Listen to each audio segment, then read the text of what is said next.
Hello बच्चों, स्वागत है आपका अपने चैनल माय हिंदी टीचर में। बच्चों, आज मैं आपको इस जल प्रलय पाठ में इस पार्ट 1 है यह आपका हिंदी बुक का। और इस पाठ का आज मैं आपके लिए लेकर के आई हूँ बहुविकल्पीय प्रश्नोत्तर। लेकिन बहुविकल्पीय प्रश्नोत्तर बताने से पहले मैं आपको लेखक परिचय और पाठ का सारांश भी बता देती हूँ, ताकि आप फिर से एक बार उस पाठ से जुड़ सके। पाठ को मैंने पढ़ा दिया है, अंडरलाइन करके अच्छे से पढ़ाया है बच्चों। और इसके जितने भी लॉन्ग टाइप के क्वेश्चन आंसर हैं उसको भी मैंने आपको करा दिया है। अब ये इसमें मैं आपको 70 ऑब्जेक्टिव टाइप के क्वेश्चन कराऊंगी, लेकिन उससे पहले पाठ से थोड़ा सा जुड़ाव महसूस कराने के लिए मैं एक बार आपको लेखक परिचय और पाठ का थोड़ा सारांश बता देती हूँ, जिससे आपको फिर से एक बार पाठ से जुड़ने का मौका मिल जाएगा और यह पाठ आपका पूरी तरह से तैयार हो जाएगा। बच्चों चलिए, लेखक परिचय है, फणीश्वर नाथ रेणु ने लिखा है इस जल प्रलय पाठ में। इस जल प्रलय पाठ को लिखा है फणीश्वर नाथ रेणु ने। जन्म उनका हुआ है सन 1921 ईस्वी में। स्थान है अररिया।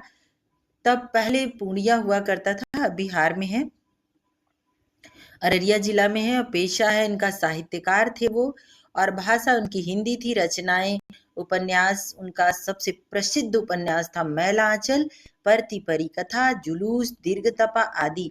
कथा संग्रह ठुमरी, आदिम रात्रि की महक, अग्निखोर आदिम आदि। रिपोर्टाज है बच्चों जय गंगा, डायन कोसी, इस जल प्रलय में। ये देखिए जो हम लोग पाठ पढ़ेंगे ये रिपोर्टाज है।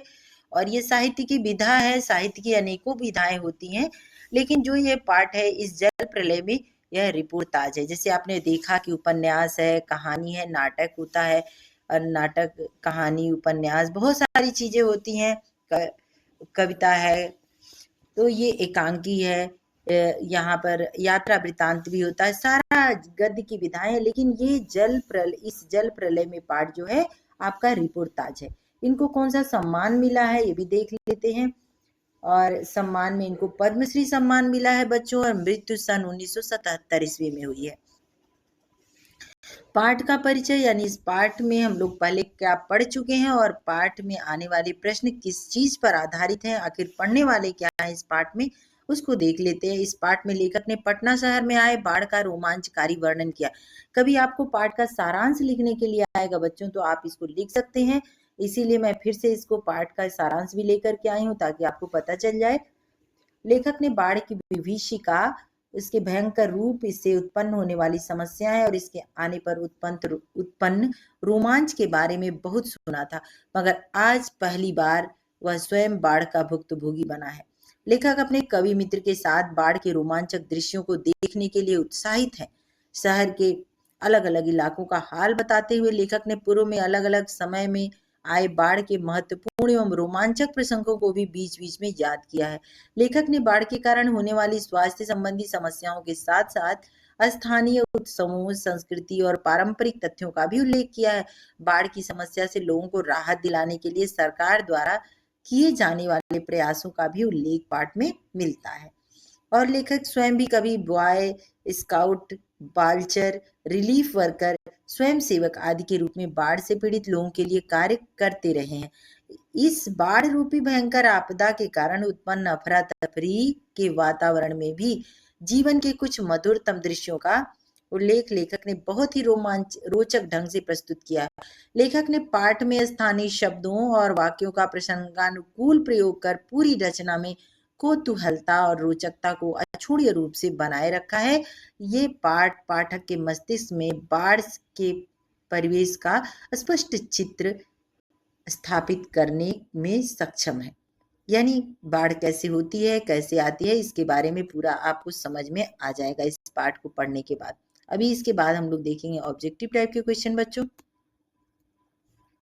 बहुविकल्पीय प्रश्न है। प्रश्न नंबर 1 शुरू होता है, इस जल प्रलय में पाठ के लेखक का क्या नाम है? तो अभी आपको मैंने बताया था फणीश्वर नाथ रेणु। तो बहुत लंबा इसको न खींचते हुए मैं प्रश्नों के उत्तर आपको बताती जाऊंगी और आप लोग निशान लगा लीजिएगा।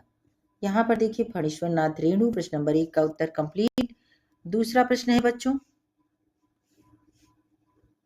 दूसरा प्रश्न बताती हूँ, रुकिए। इस जल प्रलय में पाठ किस विधा इस इस जल प्रलय में पाठ किस विधा की रचना है? अभी पाठ पढ़ाते समय मैंने आपको सारांश बताया, तो उसी समय बताया कि यह जो पाठ है यह एक रिपोर्टाज है। साहित्य की कौन सी विधा है बच्चों? रिपोर्टाज। इसको ऊपर कर लेती हूँ ताकि और भी जो क्वेश्चन है उसको भी बता दूंगी। यहाँ देखिए ये रिपोर्टाज है। और तीसरा नंबर प्रश्न है, इस जल प्रलय पाठ में मुख्य रूप से किस समस्या को उठाया गया है? तो बाढ़ की समस्या को उठाया गया है, इसलिए यहाँ पर सी नंबर का ऑप्शन सही है। 3 प्रश्न आपके कंप्लीट हो गए। यहाँ 70 प्रश्न है, इसलिए जल्दी जल्दी करेंगे हम लोग। लेखक के मित्र इनमें से क्या थे? जो लेखक के मित्र थे वो इनमें से क्या थे? कवि। अब पाठ अच्छी तरह से अगर आप पढ़ेंगे आपको कोई परेशानी नहीं होगी। 5वां प्रश्न है, इस जल प्रलय में पाठ में किस शहर में आए बाढ़ का वर्णन है? दिल्ली, पटना, कोलकाता, बिहार शरीफ। तो पटना की बाढ़ का वर्णन है और 1975 में ये बाढ़ आई थी। चलिए अगला प्रश्न है, सन 1947 ईस्वी में बिहार के किस जिले में बाढ़ आई थी? अब जिस सन की बात की गई है उसको उसके प्रश्न का उत्तर दीजिए। प्रश्न नंबर 6 का उत्तर है मनिहारी जिले में।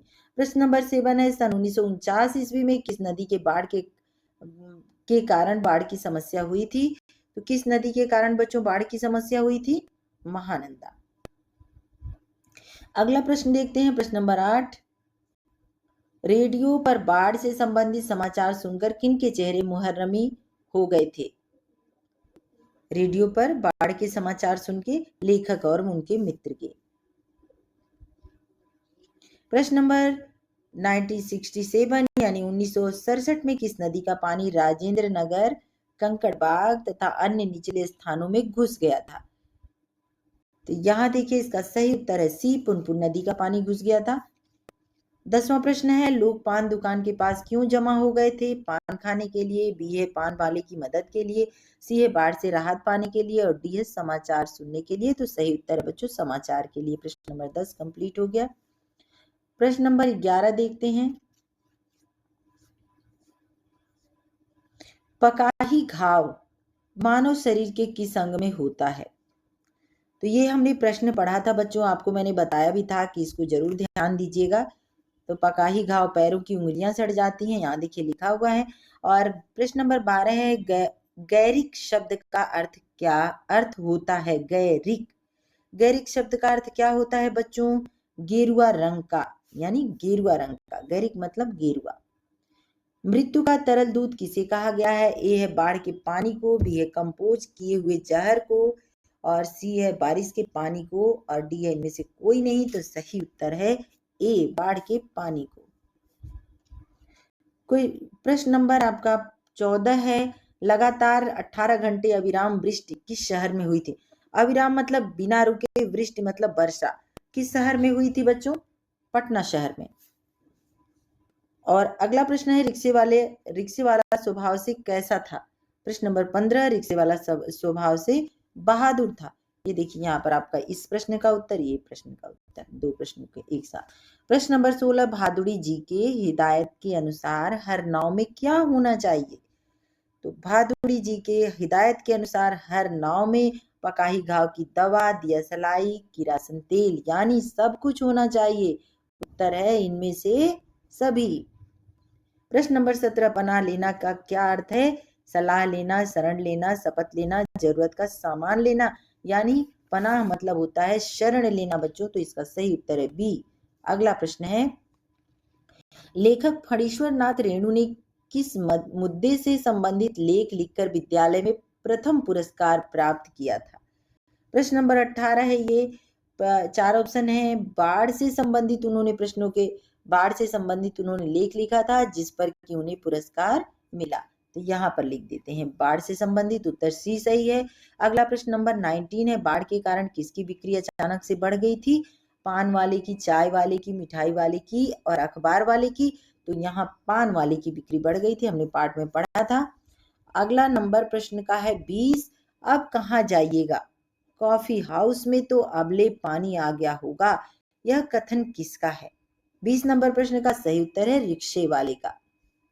अब बच्चों देखिए, आपने 8th क्लास तक पढ़ा, आपको जैसे क्वेश्चन से आप चैप्टर पढ़ते थे वहां से आपको ऑब्जेक्टिव वाले क्वेश्चन एकदम अच्छे से पढ़ने से, अंडरलाइन करके पढ़ने से कंप्लीट हो जाते थे। ठीक वही तरीका आपको 9th-10th में भी है, इसलिए आपको बिल्कुल परेशान होने की ज़रूरत नहीं है, बस ध्यान से पढ़ने और समझने की ज़रूरत है। अगर कभी आपको ऐसा लगता है आपको समझ में नहीं आ रहा है, उसी चीज़ को आप 2 बार पढ़िए। दोबारा पढ़ेंगे ज़रूर समझ में आ जाएगा। उत्कर्ण शब्द का क्या अर्थ है? प्रश्न नंबर 21 है। 21 नंबर प्रश्न का उत्तर है सुनने को इच्छुक। उत्कर्ण मतलब होता है सुनने को इच्छुक। 22 नंबर प्रश्न है जनसंपर्क की गाड़ी से आ रही आवाज गोलंबर में चारों ब्लॉक से टकराती थी तो क्या होता था? पानी हिलकोरे लेने लगती थी। अगला प्रश्न, अगला पॉइंट है, यहाँ देखिए, लोगों को बर्दाश्त नहीं होता था, रेडियो चलना बंद हो जाता था, प्रतिध्वनि होती थी, यानी साउंड वाइब्रेट करती थी, प्रतिध्वनि। ये देखिए 23 नंबर प्रश्न है लेखक की पत्नी के अनुसार किसमें मीटर ऊटर नहीं लगा होता है? इस किसमें मीटर ऊटर नहीं लगा होता है? ए है गैस सिलेंडर में, यहाँ पर उत्तर है सही, ए नंबर सही उत्तर है गैस सिलेंडर में। प्रश्न नंबर 24, कुकर कुकुर नहीं कुकुर को भगाओ, कुकुर नहीं कुकुर को भगाओ, ये कथन किसका है? तो ये कथन है नाव चालक का, बी है डॉक्टर साहब का, सी है लेखक का और डी है बीमार नौजवान का। तो ये कथन है बच्चों नाव चालक का। अगला प्रश्न है 25 नंबर प्रश्न है कि हमार कुकुर नहीं जाएगा तो हमहू नहीं जाएगा कहकर नाव से कौन उतर गया? लेखक के मित्र, लेखक, बीमार नौजवान और डी है राम श्रृंगार। तो कौन उतर गया बच्चों? बीमार नौजवान।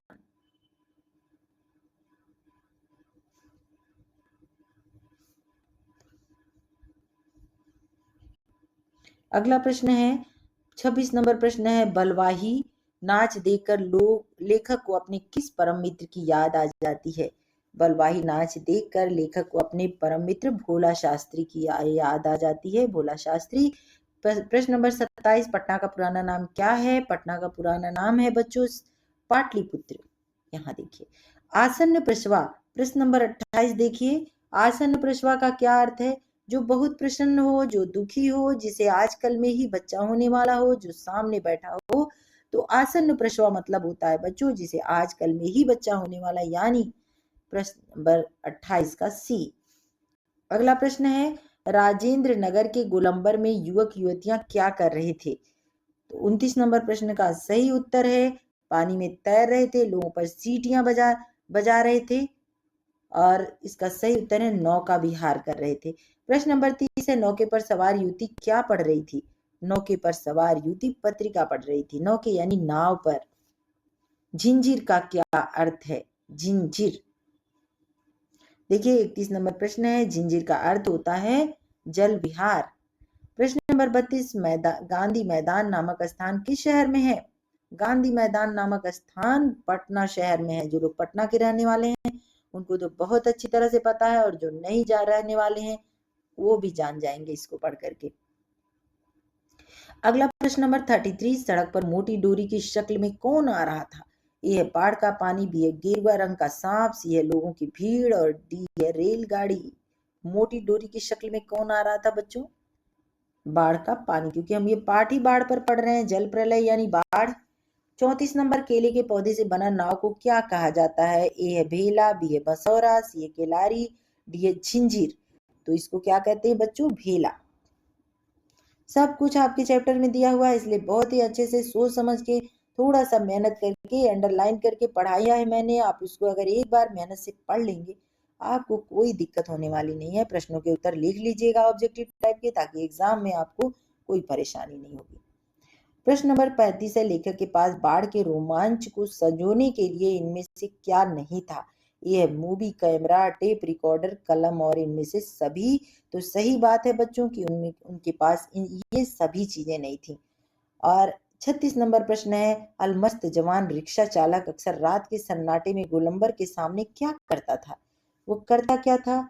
ये है रुककर शराब पीता था, बी है गाना गाता था, सी है गाना लापने लगता था, सी है रिक्शा चालक रिक्शा का करतब दिखाता था, डी है रोने लगता था।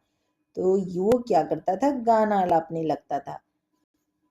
अगला प्रश्न नंबर है बच्चों 37। पानी में विज्ञापनों की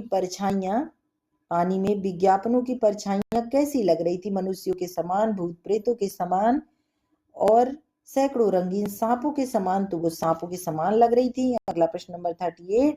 लेखक के मित्र कवि होने के साथ साथ और क्या क्या विशेषताएं रखते थे? लेखक के मित्र कवि होने के साथ साथ विशेषज्ञ भी थे, व्याख्याता भी थे, वो आचार्य भी थे और इनमें से तब हो जाएगा इनमें से सभी, यानी सब कुछ थे वो। प्रश्न नंबर 39। आकाशवाणी में बाढ़ की सूचना किस भाषा में आती थी? आकाशवाणी में बाढ़ की सूचना आती थी बांग्ला में। देखिए ये बांग्ला भाषा में आती थी। प्रश्न नंबर 40 है, स्वगतोक्ति का क्या अर्थ है? स्वगतोक्ति का क्या अर्थ है? ए है स्पष्टता, बी है उलझा हुआ, सी है अपने आप में कुछ बोलना। इसका मतलब है अपने आप में कुछ बोलना। अगला प्रश्न नंबर 41 है बच्चों 41। फणीश्वर नाथ रेणु ने इनमें से किस पत्रिका का संपादन किया? तो फणीश्वर नाथ रेणु ने धर्म, यहाँ पर देखिए फणीश्वर नाथ रेणु ने प्रताप पत्रिका का संपादन किया और धर्मयुग में भी इनकी कविताएं कहानियां सब छपते थे। ये भी आपने पढ़ा होगा, बुक में दिया हुआ था। प्रश्न नंबर 42 है, फणीश्वर नाथ रेणु का जन्म बिहार के किस जिले में हुआ था? तो अभी मैंने आपको बताया था पूर्णिया, ये देखिए पूर्णिया में। प्रश्न नंबर 43 है, इनमें से कौन सी रचना रिपोर्टाज शैली की नहीं है?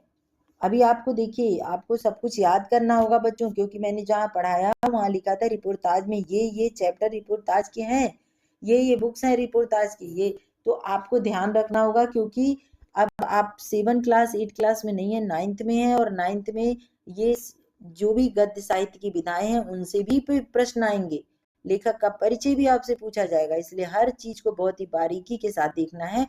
लेखक का जो रिपोर्टाज शैली में नहीं था वो है मैला आंचल उपन्यास है। बाकी सब जय गंगा, हड्डियों के पुल, डायन कोसी, ये सारे आपके हैं रिपोर्टाज।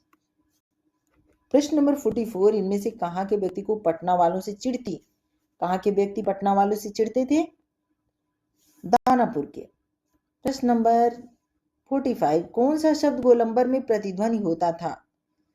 कौन सा शब्द होता था गोलंबर में प्रतिध्वनि?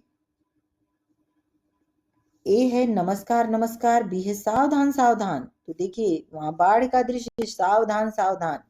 प्रश्न नंबर 46 है 46 है, जानो गोल घर डूबेगे छे, पंक्ति में संज्ञा शब्द छांटिए। चलिए संज्ञा शब्द छांटते हैं बच्चों। ए है जानो, बी है गोल घर, और सी नंबर है आपका डूबे, और डी है गेछे। तो यहाँ पर गोलघर इसलिए संज्ञा है क्योंकि ये नाम है, स्थान का नाम होगा आप उसको संज्ञा बोलेंगे। यहाँ पर बाकी सब संज्ञा नहीं है, ये संज्ञा है गोलघर। प्रश्न नंबर 47 है, निम्नलिखित में से भिन्न शब्द छांटिए। भिन्न यानी अलग टाइप का कौन सा शब्द है? टीवी, रेडियो, ट्रांजिस्टर और आकाशवाणी। तो देखिए टीवी, रेडियो, ट्रांजिस्टर जो भी है, ये देखिए टीवी, रेडियो, ट्रांजिस्टर, आकाशवाणी, और ये टीवी जो है ये अलग शब्द है। अगला प्रश्न है बच्चों, लेखक ने निम्न में से किस रूप में काम नहीं किया था? ए है नाव चालक, स्वयं सेवक। देखिए आप यहाँ पर लेखक ने जो काम किया था मैंने आपको बता दिया था, ये सारे काम लेखक ने किए थे, पर लेखक ने नाव नहीं चलाया था, तो ये हो जाएगा ए। प्रश्न नंबर 49 है, बाढ़ में सरकार द्वारा भेजी गई जनसंपर्क की गाड़ी का क्या काम था? बाढ़ में खोए लोगों को ढूंढने का, लोगों को बाढ़ की स्थिति की जानकारी देना, सरकार के लिए सूचना इकट्ठा करना, मुश्किल में फंसे लोगों को राहत देना। तो आपको इसका क्या सही उत्तर होगा बच्चों? बी नंबर, लोगों को बाढ़ की स्थिति की सही जानकारी देना। प्रश्न नंबर 50 है, पाठ के आधार पर बताएं कि किसी घटना का सटीक वर्णन कब किया जा सकता है? ए है जब उच्च शिक्षा प्राप्त करेंगे, जब व्यक्ति अधिक कल्पनाशील हो, सी है जब व्यक्ति स्वयं भुक्तभोगी हो, और डी है जब उसे घटना की जानकारी हो। तो सही उत्तर है बच्चों जब व्यक्ति स्वयं भुक्तभोगी हो तभी किसी घटना की वो जानकारी अच्छी तरह से दे सकता है। प्रश्न नंबर 51, परमान नदी बाढ़ में कौन लोग फंसे थे? ए है दानापुर वाले, बी है पटना वाले, सी है पूर्णिया वाले, और डी है मुसहरी वाले, तो वहां पर फंसे हुए थे मुसहरी के लोग। डी उत्तर सही। प्रश्न नंबर 52, बॉय स्काउट को और किस नाम से जाना जाता है? बॉय स्काउट को किस नाम से जाना जाता है? बालचर। ये कंप्लीट हुआ बच्चों। प्रश्न नंबर 53, नौजवान युवक युवतियों के ट्रांजिस्टर में कौन सा गाना बज रहा था? तो कौन सा गाना बज रहा था? आपने चैप्टर में पढ़ा, हवा में उड़ता जाए मेरा लाल दुपट्टा मलमल का, ये रहा गाना आपका। अगला प्रश्न है प्रश्न नंबर 54, पटना में बाढ़ कब आई? कब बाढ़ आई थी बच्चों? 54 प्रश्न नंबर की आप बताइए कि ए और बी दोनों में आई है बाढ़, क्योंकि देखिए 75 की बाढ़ का वर्णन है, लेकिन 67 में भी बाढ़ आई, इसलिए उत्तर होगा सी सही उत्तर है। पाठ प्रश्न नंबर 55, पाठ के अनुसार सावन भादो के महीने में इनमें से कौन सी नदियों में बाढ़ आती है? ए है कोसी, बी महानंदा, सी है गंगा और डी है इनमें से कोई नहीं, तो महानंदा में बाढ़ आती है। 56 नंबर, लेखक ने बाढ़ के भयावह रूप को पहली बार अपनी आंखों से कब देखा? तो लेखक ने कब देखा था बच्चों? 56 नंबर प्रश्न का सही उत्तर है ए 1967 में, 67। चकरदाहा प्रश्न नंबर 57, चकरदाहा गांव के पास कौन सा थाना है? नरपतगंज, हमने पढ़ा था वहां पर नरपतगंज। चलिए अगला प्रश्न देखते हैं बच्चों।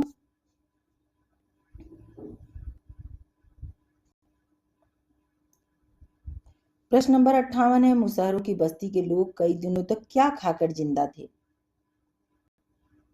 फल और कच्ची सब्जियां, उबला हुआ आलू, मछली, भुने हुए चूहे, चूहे भुनकर, सरकारी खाना। तो जो लोग थे मछली और चूहे भुनकर खा के जिंदा थे। स्वगतोक्ति शब्द का सही संधि विच्छेद क्या होगा? देखिए यहां पर स्वगत प्लस उक्ति, ये सी नंबर सही है। प्रश्न नंबर 60, लेखक ने राजेंद्र नगर के मैगजीन कॉर्नर से क्या खरीदा था? तो लेखक ने उर्दू सीखने वाली किताब, योग सिखाने वाली किताब, अंग्रेजी पत्रिका और हिंदी बांग्ला अंग्रेजी सिने पत्रिकाएं। तो लेखक ने क्या खरीदा था बच्चों? पत्रिकाएं। अगला प्रश्न है 61 नंबर, मैगजीन कॉर्नर मालिक का क्या नाम था? ए है हीरा, बी है कृष्णा और सी है गोपी और डी है राम सिंगार। तो यहाँ पर सही उत्तर है कृष्णा। प्रश्न नंबर 62 है, एग्जीबिशनिज्म को शुद्ध हिंदी में क्या कहा जाता है? ए है आनंद, बी है फुहड़ता और सी है परीक्षा और डी है प्रदर्शनवाद। तो बच्चों इसको प्रदर्शनवाद कहते हैं। प्रश्न नंबर 63, लोगों में किस शहर की तरह पटना के लापता होने का डर था? ए है जलकोटि, बी है धनुष कोटि, सी है बाण कोटि और डी है सूर्य कोटि। तो इसका सही उत्तर है धनुष कोटि। प्रश्न नंबर 64 है, जय गंगा रिपोर्ताज कब लिखा गया? जय गंगा रिपोर्ताज कब लिखा गया? ए है 1947 ईस्वी में, बी है 1948 में, सी है 1975 में और डी है 1967 में। तो जय गंगा रिपोर्ताज लिखा गया बच्चों ये आपका 1947 में। प्रश्न नंबर 65, अब हम लोग बहुत नजदीक आ रहे हैं समाप्ति के। कॉफी हाउस में बाढ़ का पानी देखने लेखक किस माध्यम से पहुंचे? ए है टमटम से, बी है मोटरसाइकिल से, सी है बस के द्वारा और डी है रिक्शा से। तो लेखक किससे पहुंचे बच्चों? रिक्शे से। प्रश्न नंबर 66, गांव के नौजवानों ने मिलकर किसकी नाव छीन ली थी? ए जमींदार के लड़कों की, बी जनसंपर्क वालों की, सी दूसरे गांव वालों की और डी है लेखक की। तो किसकी नाव छीन लिया था बच्चों? जमींदार के लड़कों की। अगला प्रश्न है 67 नंबर, अप्सरा क्या है? ए है होटल का नाम, बी है सिनेमा हॉल का नाम, सी है मैगजीन हाउस का नाम और डी है लेखक की पत्नी का नाम। तो अप्सरा जो है सिनेमा हॉल का नाम है। अगला प्रश्न है प्रश्न नंबर 1, आदमकद का अर्थ होता है? आदमकद का अर्थ क्या होता है बच्चों? ए है वह आदमी जो कैद हो, बी है आदमी के आकार का, सी है जो आदमी के लिए हो और डी है इनमें से कोई नहीं। तो जो आदमी के आकार का हो उसे कहते हैं आदमकद। ये देखिए बी नंबर, ये सही उत्तर। 69 नंबर, डायलॉग को हिंदी में क्या कहा जाता है? जो डायलॉग है उसको हिंदी में क्या कहा जाता है? तो डायलॉग को हिंदी में कहा जाता है बच्चों, ए है संवाद, बी है टिप्पणी, सी है निंदा और डी है मंशा। तो इसको कहते हैं संवाद। अगला और लास्ट प्रश्न है बच्चों, राजेंद्र नगर के गोलंबर में रात के 2:30 बजे कौन सामूहिक रुदन कर रहे थे? रुदन यानी रो रहे थे। तो राजेंद्र नगर के गोलंबर में रात के 2:30 बजे सामूहिक रूप से कुत्ते रो रहे थे बच्चों। तो ये चैप्टर यहीं समाप्त होता है बच्चों। चलिए इसको यहीं समाप्त करती हूँ, मिलती हूँ मैं आपसे अगले वीडियो में। तब तक के लिए मुझे अनुमति दीजिए, और इतनी देर तक मेरे साथ अगर आप लगातार बने रहें तो उसके लिए बहुत बहुत धन्यवाद बच्चों। अगर आपको मेरा वीडियो अच्छा लगता है तो मेरे चैनल को सब्सक्राइब कर लीजिएगा, ताकि मेरा लेटेस्ट वीडियो आप तक पहुंच जाएगा। और अगर आपको मेरा वीडियो अच्छा लगता है तो अपने दोस्तों के पास शेयर करना, कमेंट करना और लाइक करना नहीं भूलिए बच्चों, ताकि आपके साथ साथ आपके दोस्तों को भी अच्छा लगेगा, उनका भी फायदा होगा। धन्यवाद।